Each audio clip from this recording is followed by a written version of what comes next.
En début d'année, il est coutume de présenter ses vœux. Je saisis donc cette occasion pour vous souhaiter une excellente année 2026.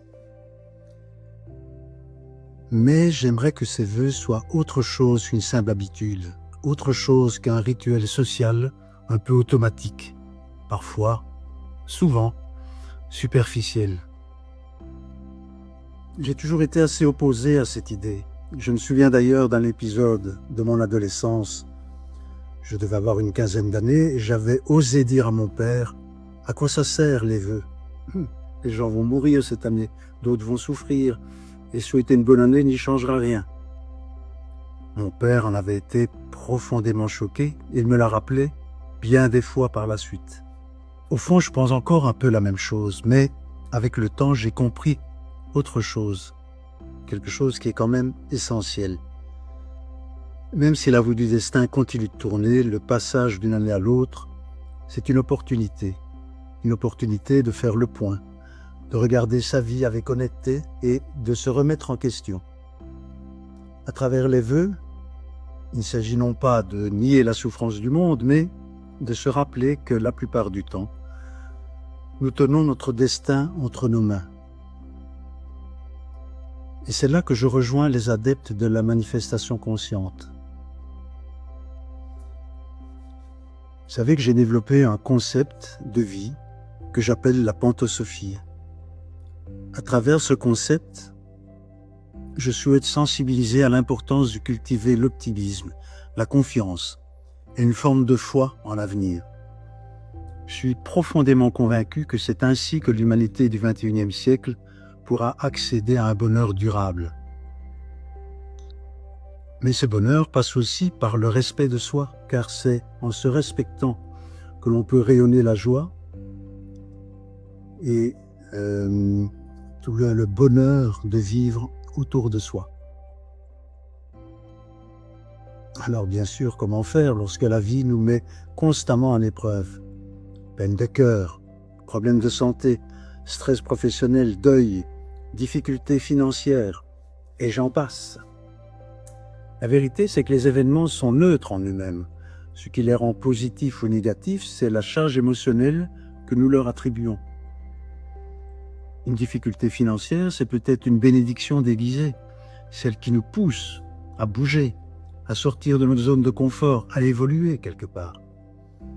Une peine de cœur, c'est peut-être l'occasion de se recentrer, de comprendre que notre premier grand amour, c'est nous-mêmes. Et bien souvent, c'est ce basculement, cette prise de conscience qui va permettre à une nouvelle histoire de commencer. Et tout ça nous amène au cœur du message que je souhaite partager aujourd'hui.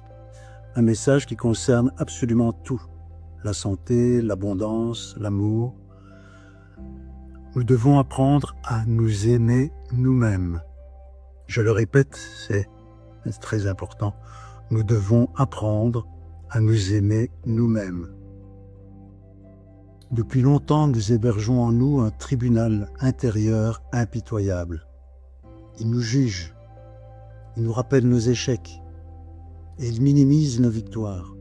Il nous répète sans cesse que nous pourrions faire mieux, même lorsque nous réussissons. Nous portons tous des zones d'ombre. C'est la dualité humaine, c'est la dualité de notre monde. Voyez, par exemple, j'entendais récemment que l'homme le plus riche du monde avait été publiquement rejeté par sa propre fille. Ne peut-on pas parler là d'un échec profondément douloureux ? L'amour de soi est un combat au début. Mais lorsque cet état de sérénité est atteint, plus rien ne peut réellement vous atteindre.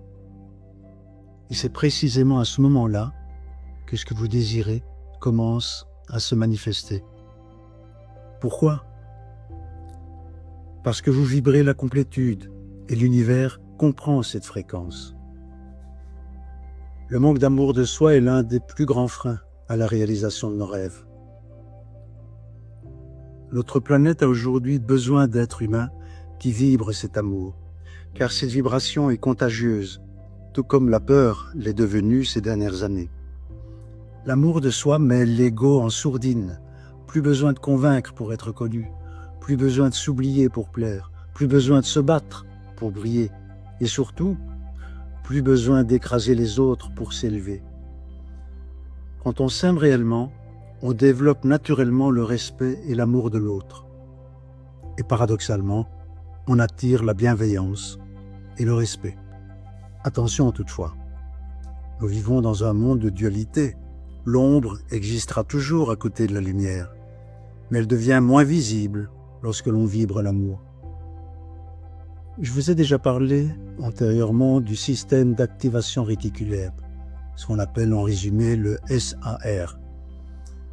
Nos sens perçoivent des milliers d'informations à chaque seconde, mais seule une infime partie atteint notre conscience. Quand nous vibrons la peur, nous allons percevoir tout ce qui confirme cette peur. Quand nous vibrons la joie, nous allons percevoir davantage de beauté.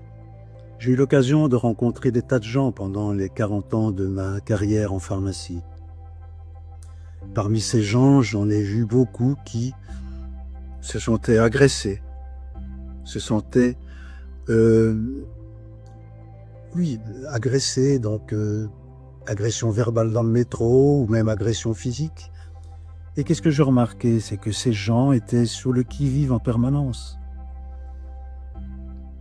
Quelqu'un rentrait dans la pharmacie, il se retournait. Ils avaient peur, ou peut-être pas peur, mais ils craignaient quelque chose.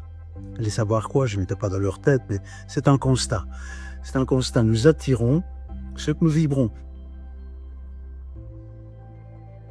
Notre SAR est en fait piloté par notre subconscient, c'est-à-dire par nos croyances profondes. Voyons donc le monde tel que nous croyons qu'il est. Alors, en ce début d'année, je vous souhaite de modifier vos croyances, d'accepter l'idée que le monde est beau, que l'être humain porte en lui une part de divin, qui ne demande qu'à s'exprimer. La vibration de la Terre s'élève, je l'ai dit. Donc un changement de paradigme est possible, mais il dépend du désir des âmes qui l'habitent. Il est temps donc d'élever nos vibrations. Personnellement, pour en arriver à élever nos vibrations, je recommande la méditation et l'auto-hypnose. Elles permettent de reprogrammer le subconscient et de recalibrer notre perception du monde. Je l'ai fait, donc c'est à votre portée. Et je terminerai par ces mots. Gardez confiance en l'avenir, ne vous laissez pas envahir par l'ombre, restez dans la lumière.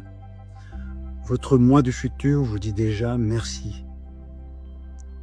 Tous mes vœux vous accompagnent sur ce chemin. Et si ce que je viens de partager a résonné en vous, ce n'est probablement pas par hasard. Cela signifie que quelque chose en vous est déjà prêt à évoluer. Vous pouvez bien sûr continuer ce chemin seul, mais vous pouvez aussi choisir d'être accompagné. Sur cette chaîne, je partage gratuitement des clés de compréhension, des prises de conscience, des outils concrets pour avancer avec plus de clarté, plus de sérénité.